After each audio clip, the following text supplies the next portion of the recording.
Ciao carissimi, benvenuti in questo nuovo video. Come vedete anche oggi siamo da Garage 52 e oggi è arrivato il momento finalmente di rimontare il motore della Silvia. Abbiamo un sacco di cose bellissime da mostrarvi di quello che andremo a fare sul motore per farlo funzionare decentemente, che non sono state fatte prima e che adesso il meccanico Mirko ci mostrerà. Facciamo così, seguitemi già, così vi facciamo vedere intanto questo mezzo incredibile Maya Luxury Rent, una bellissima R32 GTR, un R33 GTST, GTR R35 senza il motore e la mia fantastica Nissan Silvia S15 da pulire. Abbiamo ovviamente la Supra di Mirko, un Porsche molto d'epoca. Vi ricordo ragazzi che sono come sempre in collaborazione con Autodoc. La maggior parte dei pezzi meccanici che montiamo sulle auto per sistemarle provengono da loro. Anche il sito oltre all'app è molto comodo, potete inserire la vostra vettura o, secondo me ancora meglio, potete inserire la targa e il sito trova automaticamente il modello della vostra vettura, così non potete sbagliare. Selezionate il pezzo e arriva diretto a casa vostra con i prezzi migliori sul mercato. Vi lascio il link in descrizione con un piccolo sconto da me offerto e ora possiamo continuare con il video. Direi di non perdere altro tempo, andiamo vicino al motore e iniziamo a assemblarlo.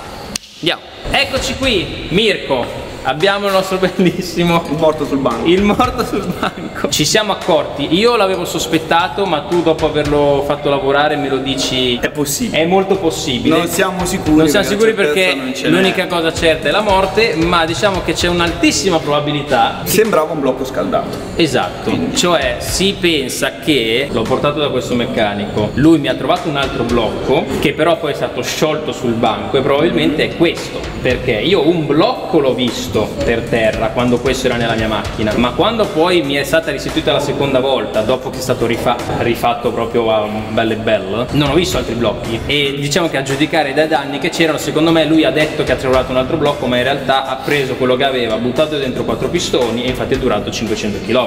Allora, il blocco, per come è stato smontato e ispezionato, sembrerebbe che abbia subito dei danni dal surriscaldamento, ragione per cui abbiamo preferito riportarlo a nuovo. Allora, una roba che adesso vedrete in sovraimpressione è quello che mi spiegavi, la rugosità all'interno dei cilindri che mancava nel blocco, che era quello che la rettifica ci aveva segnalato, che serve per l'olio, giusto? Serve per trattenere l'olio e adesso c'è. Il blocco è stato rettificato. Bravo, spiega cosa questa serve. falsa testa cosa serve? Serve a riprodurre la distorsione che il blocco ha nel momento in cui viene serrato con la testa. Avvitando questa parte qui sopra il blocco si riproduce la distorsione che il blocco ha contro la testa, in modo da poter andare a rettificare le canne nell'esatta posizione in cui si troverà nel momento in cui andrà a cucire con la testa. Esatto. Cosa essenziale da fare sui motori in alluminio. Va fatto anche su quelli in ghisa. Che mi stanno un po' antipatici, se devo dire la mia. Tutti stanno antipatici. Ok. Ma mettiamo dentro un 4G63 in sta Silvia, no? Ma in RB a sto punto. Se ne traballare balliamo bene. Allora rimaniamo su Nissan. Poi il cambio fa così fa. Ciao, se ti piacciono i contenuti di Passione Motori, considera l'iscrizione. Clicca iscriviti per supportare il canale. Tanto è gratis. Ci eravamo resi conto, non io, ovviamente più lui perché è del mestiere, che nei video che avevamo fatto all'inizio, quando il primo motore era stato costruito, mancava un passaggio fondamentale,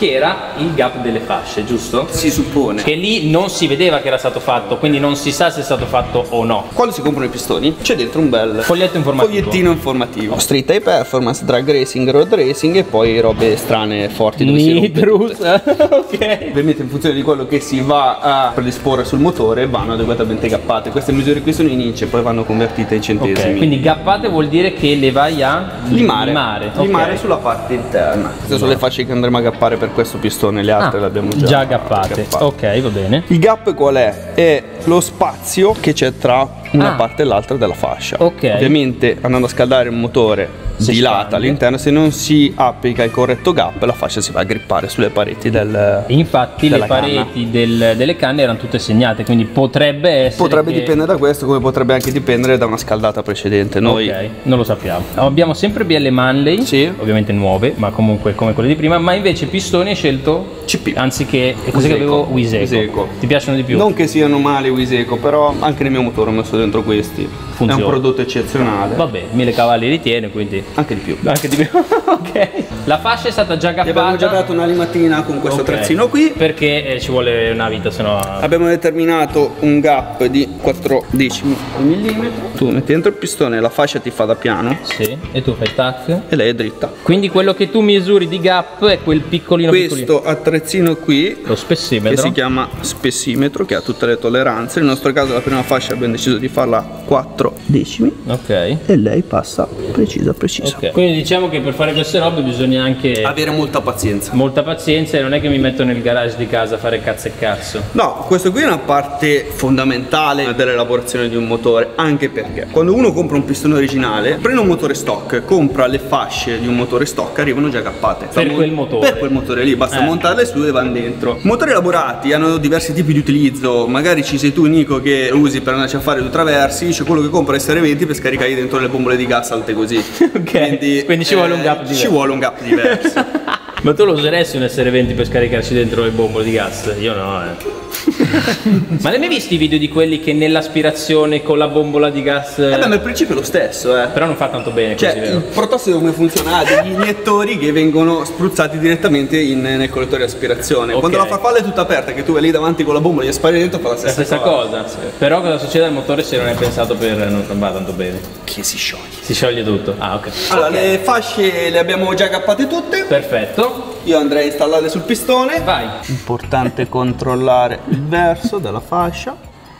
Quindi questo è un metodo. Ah, così fai. Scientifico. Beh, scientifico. Poi abbiamo la raschia a olio che è composta da 3 parti. Noi mettiamo prima la molla. Abbiamo 3 fasce. Abbiamo le prime 2 di compressione e abbiamo la terza, proprio chiamata fascia a raschia a olio, che serve a raschiare via l'olio dalle canne dei cilindri e non farlo ovviamente passare alla parte superiore dove c'è la combustione. La fascia c'ha quell'invitino lì. Sì, la fascia adesso l'abbiamo già montata, non si vede. Va bene. Internamente ha una scanalatura che serve a convogliare la pressione che si crea in camera di combustione dietro la fascia e spingerla contro la canna del cilindro. Serve ad aumentare ulteriormente la compressione. Su alcune preparazioni più estreme che cosa si va a fare? Si va a forare la parte superiore del pistone da riuscire a incanalare la maggiore compressione dietro le fasce. CP. CP sta per Carrillo Power. CP fa anche le bielle, le famose bielle Carrillo che costano un rene, ma anche Manley non è un cattivo prodotto. Diciamo che se si evita di incastrarci dentro il bullone nella biella vanno bene anche le Manley. Ah, sei sicuro? No, dico io. Olio di preassemblaggio. Olio molto di denso. preassemblaggio, ok. Questo è un olio che viene utilizzato solo per questo? Sì. O minchia, sembra colla. Pasta di montaggio, sì. Serve anche a garantire la lubrificazione nei primi giri che il motore andrà a fare, Ok. dove ovviamente l'impianto dell'olio non è ancora pressurizzato al 100%. Questo diciamo che Lo aiutiamo. ci para un bel po' il culo. Biella. Biella, questo si chiama spinotto. Abbiamo già controllato prima che ci fossero i corretti giochi di accoppiamento. Ma sai cosa mi hanno detto su internet? Ma perché non te lo fai da solo? Sì, l'ho visto. Allora, Mirko sta montando gli squirter. Si chiamano così perché spruzzano olio. Olio. Cosa cazzo pensavate? Ma la gente qua. Poi fossimo belli. No, che cosa Allora, fanno gli squirter? Servono a spruzzare olio sulla parte retrostante il pistone. Esattamente, vanno a raffreddare il cielo del pistone e a lubrificare la boccola. Va bene, allora, quindi questi erano gli squirting. No, squirter. Scusate, ho sbagliato. Tagliamo. Ok, è arrivato il momento di montare le bronzine, hai detto. Bronzine. Vai, bronzine trimetalliche. Sono le bronzine un po' più performanti delle classiche bronzine normali. Ok. Hanno su un rivestimento anti-attrito. Che vanno poste qua sotto. Mettiamo insieme l'albero. Ok. Albero che hai fatto anche controllare in rettifica. Incidato e bilanciato. È bilanciato, ok. Ma com'era? Ma tolleranza. Era a posto. Sì, fortunatamente era a posto. Che bello come si infilano. Ci dicevi che questo filettino qua che si chiama Serve plastic gauge a controllare tolleranza albero bronzino. e questo funziona che tu adesso avviti. La striscettina lì si spatascia. Ok. In base alla deformazione che subisce si va a stabilire la tolleranza. Quindi adesso Mirko ha avvitato tutto come se dovesse chiudere il motore, lasciarlo così, ma in realtà sta svitando per andare a controllare Plastic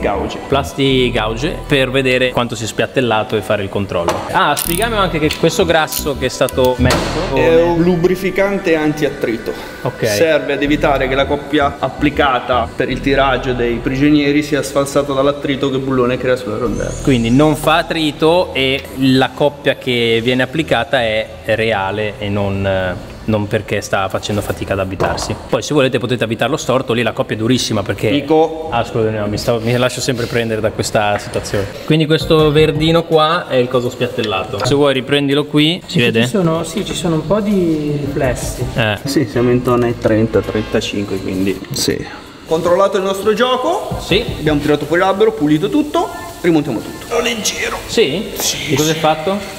Questo qui è cartapesta. Ovviamente questi cappellotti qua non li metti dentro a caso. Vedi che li abbiamo numerati. C'è una precisa posizione e verso. Ma anche il pistone ho visto che sopra c'era il numero. Sì, perché il gap che tu fai lo fai in ogni cilindro. E poi comunque quando vai a montare i pistoni sulle bielle cerchi un attimino di andare a compensare con il peso. Cioè pesi le 4 bielle, pesi i 4 pistoni e fai sì che nel montarli siano uno il più non siano tutti da una all'altro. parte e tutto dall'altra. Trucchetto del mestiere, diciamo. Ma perché non me lo sono fatto io nel mio garage? Me l'hanno consigliato. Perché ovviamente no, mi è stato rotto una volta, mi è stato rotto una seconda volta, la terza cosa fai? Te lo fai da solo, così la rompi anche la terza sicuro. Sembra...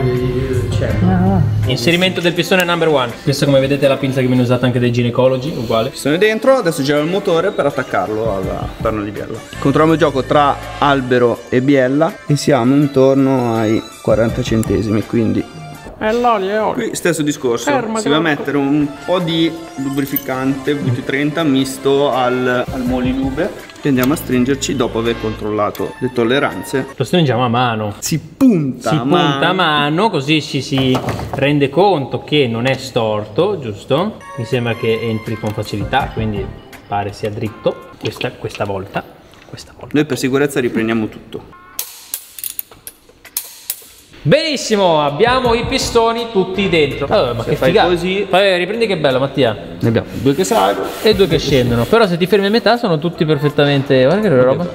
Che perfezione. metterci i fiori dentro. Bello. Mettiamo la testa. Guarnizione nuova, Tomei. Multistrato Tomei. Ma questo qui è la mia testa? Sì. Ma che belle sono le tavole? Vero? Ma che non erano così belle, E sono Ferrea. Ah, non sono quelle originali. Ecco perché sono così belle.